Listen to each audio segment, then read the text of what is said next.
Lo estábamos comentando además desde temprano, la invasión de mosquitos que estamos viviendo en los últimos días con respecto a esta situación y sobre todo el foco en cuál es la mejor forma de cuidarnos y de prevenir que no sea algo un poco más complicado. Es que estamos hablando ahora con Gabriela Wilat, que es responsable del Departamento de Zoonosis y Vectores del Ministerio de Salud Pública del MSP.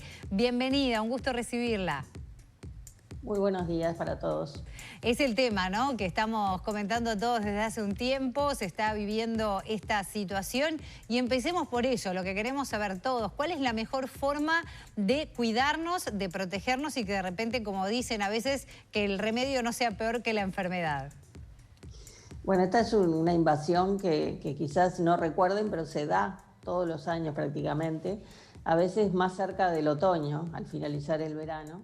El tema es que hay una conjunción de elementos, de temperatura y de lluvia, que hace que este tipo de mosquito eclosione simultáneamente todos sus huevos. En general este tipo de invasiones se dan por una combinación de especies,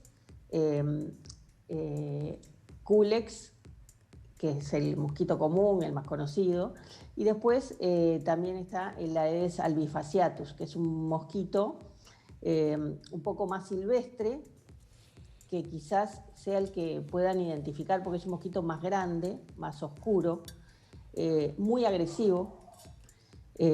Incluso a veces pasa como por tonto, porque uno puede llegar a matarlo, pero es porque no se va, o sea, nos movemos y nos sigue picando, o por lo menos lo sigue intentando.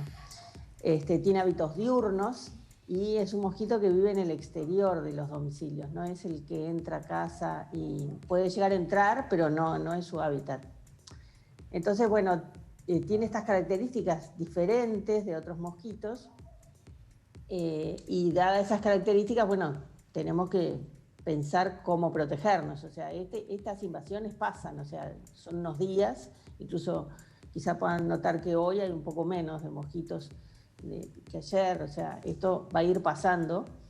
Y bueno, lo que tenemos que hacer es protegernos, obviamente con ropa un poco más pesada o que cubra un poco más de partes de nuestro cuerpo. Y después el uso de repelente, y si estamos dentro de un ambiente podemos usar pastillas termodeporables o espirales, lo que estamos acostumbrados a utilizar. Gabriela, es importante, sí. No, una consulta, digo, los factores que determinaron esto entonces son lluvia, humedad y temperaturas en ascenso.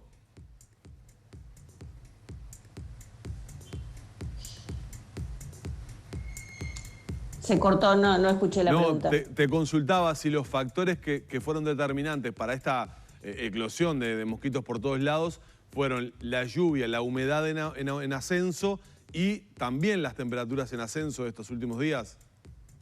Sí, o sea, ustedes piensen que estos mosquitos colocan sus huevos en depresiones del terreno, que cuando llueve se transforman en charcos. Entonces, todos esos huevos, que son millones de huevos, eclosionan a la vez. Una vez que se llenan de agua esas depresiones y que el agua llega a los huevos se transforman en larvas, pupas y después en adultos. Cuanto más calor hay, entonces lo que... Justo se nos está entrecortando un poquito la comunicación con la doctora, pero ni bien podamos retomar, me gustaría, creo que ya está, a ver si la escuchamos bien ahora, por algún momento tuvimos un problema de señal. Yo te escucho. Nos estaba diciendo que se transforma en larva por todo ese fenómeno y que eso es lo que hace la eclosión o invasión de mosquitos, como le llamamos ahora. Claro, y el lugar donde colocan los huevos hace que esos huevos eclosionen todos a la vez. Claro.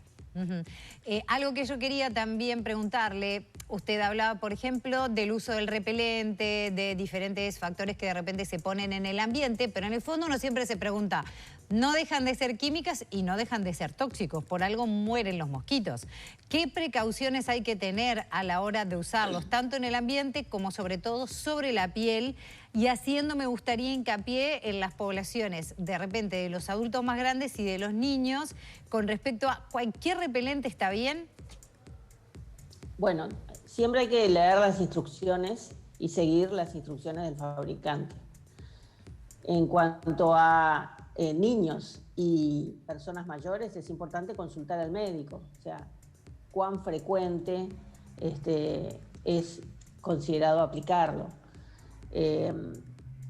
Después, las barreras, el uso de barreras que son inocuas, es bien importante usarlas. O sea, el hecho de poner mosquiteros o tules sobre las camas de los niños pequeños o de los bebés, eso los aísla, digamos, de las picaduras y no es necesario utilizar químicos.